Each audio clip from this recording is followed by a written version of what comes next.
Welcome to the deep dive. If you're someone who really values getting to the heart of complex topics quickly, well, you're definitely in the right place. Today, we're dissecting a fascinating stack of sources. Julian Kelly's Blueprints to Business Mastery series. This includes titles like Overcoming the Fear of Failure, Navigating Economic Pressures and Uncertainty, and also Funding Your Dream, our mission. It's really to show you how the very elements entrepreneurs often fear most, unpredictability, failure, aren't just hurdles to overcome. They're actually like the raw material for breakthrough success. We're looking beyond just simple survival. We're aiming towards truly thriving. Yeah, it's fascinating because, while each book title seems to focus on a specific challenge, if you look at them collectively, these sources reveal a really powerful framework. It shows how resilience, adaptability, and strategic thinking are all deeply intertwined. We're going to try and show you how to look at the entire entrepreneurial journey differently, from that initial spark of an idea all the way through to building sustainable growth. Okay. So if you're ready to maybe transform your approach to the unexpected and hopefully come out stronger, all right, let's unpack this. Many of us are sort of conditioned to believe that success means avoiding challenges, like at all costs. But what these sources consistently highlight is pretty much the opposite. It's about facing fear head on and fundamentally changing how you view what most people would call failure. Exactly. And a key insight here is how fear, which, let's be honest, so often paralyzes us, can actually be a positive signal. The books explain it kind of like this: that whisper of doubt you hear when you're stepping outside your comfort zone. It isn't necessarily a warning to stop. It's more an indicator that growth is actually possible right there. So the goal isn't really to eliminate fear, but to choose to act despite it. Yeah, as I was reading through these, one concept really struck me as potentially transformative. It's how they redefine failure. It's presented not as, a defeat, but almost as an unparalleled data generator. It's interesting, like validation from success. That just confirms what you're doing right. Okay, fine. But the data you get from failure, that provides those granular, actionable insights you really need to pivot and, refine your path. Mm-hmm. And we see this mindset reflected in so many successful individuals, don't we? Take Sarah Blakely, for instance, the founder of Spanx. She faced rejection after rejection from manufacturers, just doors slamming. Yet she used that fear almost as fuel, turning a really simple idea into a billion-dollar brand. And her father even normalized this process for her. He famously used to ask her, "So what did you fail at today?" Encouraging it almost. Wow. And it's not just her, though, is it? You think about J.K. Rowling. I mean, before Harry Potter became this global phenomenon, she faced just numerous rejections from publishers. And that was compounded by personal struggles, financial hardship, but she persisted. And today, well, the series has sold over 500 million copies. It's incredible. Or Walt Disney. He was actually fired from a newspaper job for lacking imagination. Can you believe that? Before building his entertainment empire. Jeff Bezos' early ventures weren't always home runs either, but apparently each one taught him valuable lessons that helped shape Amazon. Oh, and Steven Spielberg. Even he, the legendary director, was rejected multiple times from film school. Right. What these stories really powerfully illustrate is that the most successful entrepreneurs, they aren't fearless. Not at all. They are incredibly courageous. They embrace what others might perceive as failure, not as some reflection of their personal worth, but as data, as feedback, and crucially, as an opportunity to pivot and improve. This reframing, this mindset shift, it's absolutely critical for longevity in business. Okay, so building on that, the crucial mindset shift, embracing fear, redefining failure. The next logical step then is, how does that translate into action when you're facing real-world uncertainty? How do these sources guide us to act strategically rather than just reacting or, maybe worse, freezing up? Well, a core principle that comes through really clearly here is the distinction between, let's say, paralysis by analysis and strategic forward motion. So many entrepreneurs tend to overanalyze. They wait for that perfect moment that honestly just never arrives. Instead, the approach that's advocated is taking small, calculated steps that build confidence and momentum over time. You break down what seems like a massive, overwhelming decision into smaller, more bite-sized actions. This significantly reduces the stakes, right? And it allows you to learn as you go. A prime example of this in practice is launching what's called a minimum viable product, an MVP. That's basically a really basic version of your offering, just enough to test it with real customers, gather that crucial feedback, and then refine. Yeah, and it's compelling to see how this calculated risk approach just appears again and again in various success stories. You mentioned Oprah Winfrey earlier. She took a bold step, launching Harpo Studios, her own production company. But she did it strategically, with a strong team, with a safety net in place. Howard Schultz with Starbucks. He didn't just blanket the country with the cafe model from day one, did he? No, he tested it in a few select markets first, gathered insights, refined the model, and then scaled. That turned a small retailer into, well, a global powerhouse. Even the digital giants we know today, like Airbnb and Dropbox, they started with incredibly simple landing pages, basically pre-launch signups. Those were their MVPs, just to measure genuine interest before they went all in developing their robust platforms. Exactly. And sort of hand in hand with that calculated risk is what the sources often refer to as dynamic reinvention. It's about pivoting. Think about Netflix. They famously pivoted from mailing DVDs, remember that, to online streaming when consumer behavior shifted dramatically. Twitter actually began life as a podcasting platform, believe it or not, before it transformed into the microblogging service we know. Instagram started as a location-based check-in app, kind of like Foursquare, before evolving into the photo-sharing phenomena. Or Doll Shave Club. They completely disrupted the razor market just by offering a simple subscription service, making convenience a core value proposition.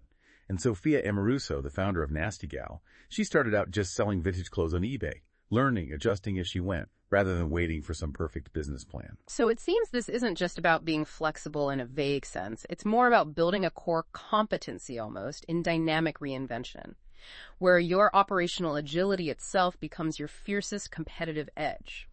Okay.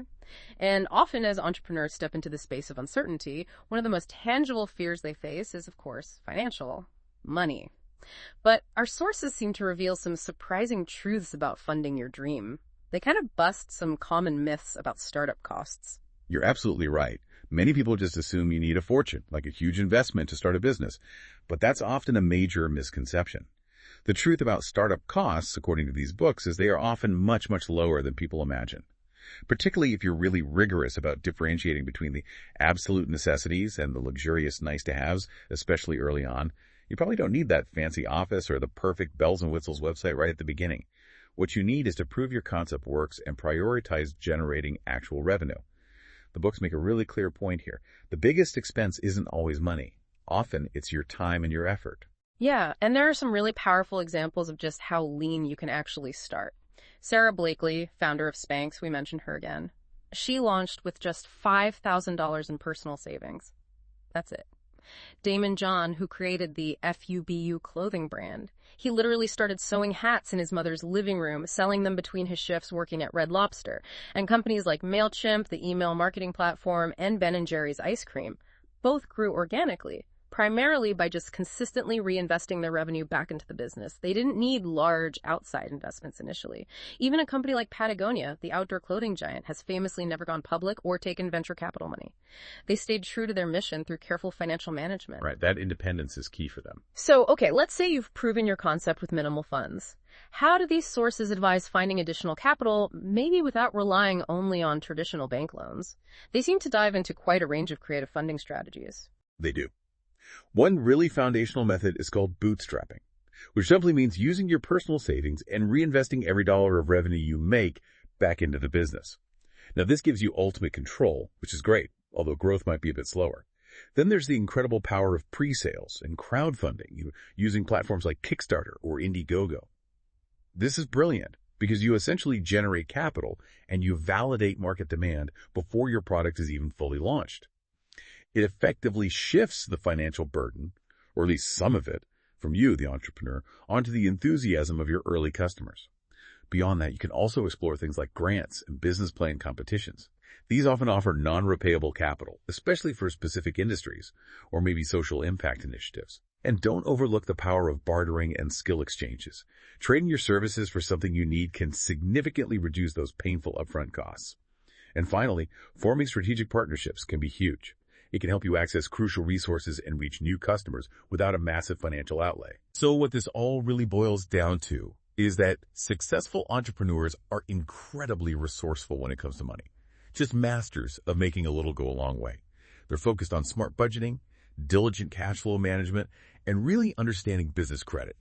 This financial fortitude, this resilience, it allows them to maintain the health of the business and truly navigate those inevitable economic pressures.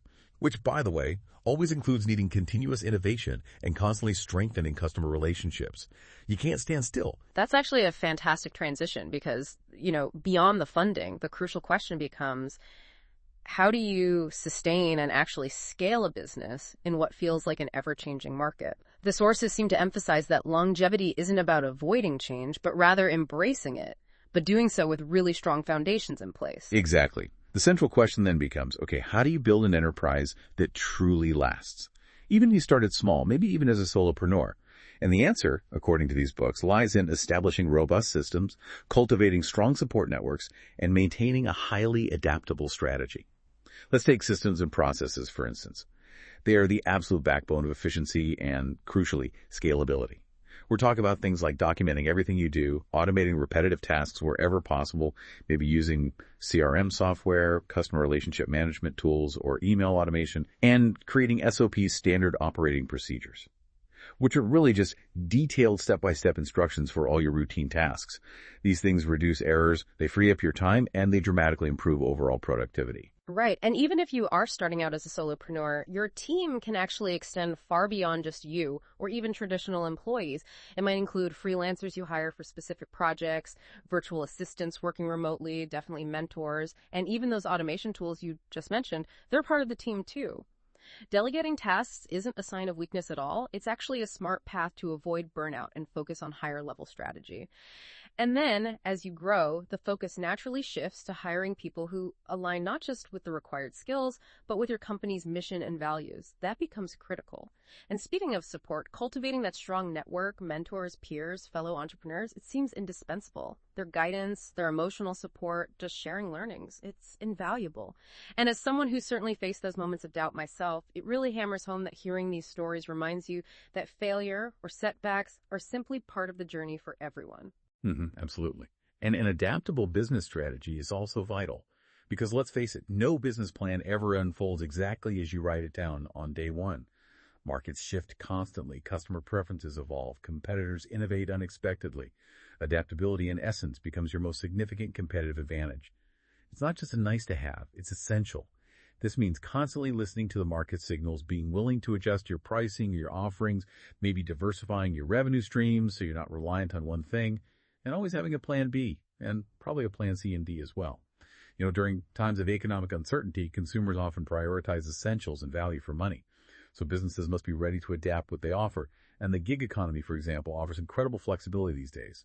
It's a low barrier to entry for testing new ideas quickly, and it provides cost-effective talent acquisition for businesses looking to scale up or down as needed. Yeah, and we see these principles playing out with some of the biggest companies. Think about Amazon.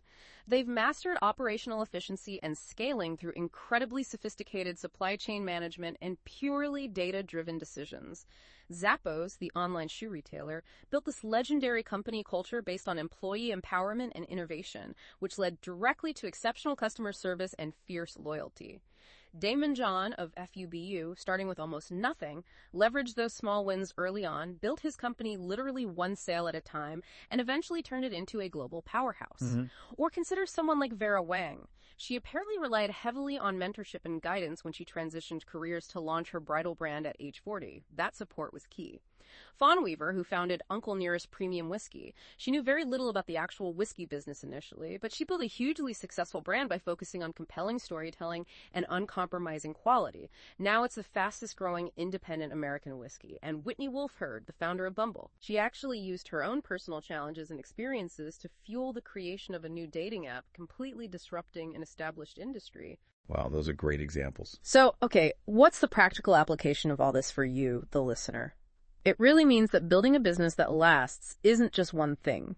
It's this dynamic combination of continuous adaptability, smart financial discipline, and unwavering customer focus. Relentless innovation, strong leadership, strategic networking, and deliberately nurturing a positive company culture. It's all interconnected. So we've taken quite a deep dive today into the blueprint for entrepreneurial mastery drawn from Julian Kelly's series. You've hopefully seen how fear can actually be a useful signal, how failure can be your greatest teacher, and how uncertainty can be viewed as a vast canvas for innovation. Yeah, we've explored how really understanding your ideal customer, managing risk through those small, calculated steps, and embracing creative funding strategies can provide a solid foundation for sustainable growth. And we've also highlighted the power of building robust systems, nurturing those strong support networks around you, and crucially, maintaining a truly adaptable strategy for the long haul. And just remember, every single successful entrepreneur you admire faced moments, probably many moments, where giving up seemed far easier than pushing through. But the journey of entrepreneurship, it's rarely ever a straight line, is it? It's built by those who are committed to learning, adapting, and just relentlessly moving forward one step at a time. So here's maybe a final thought for you to carry with you this week. What if you were to consciously embrace every setback you encounter, not as a failure, but as a critical piece of data that's leading you towards your next aha moment? What new path might reveal itself then? Go ahead, maybe take that one small, calculated step. Thanks so much for joining us for this deep dive. Until next time, keep learning, keep growing, and keep taking action.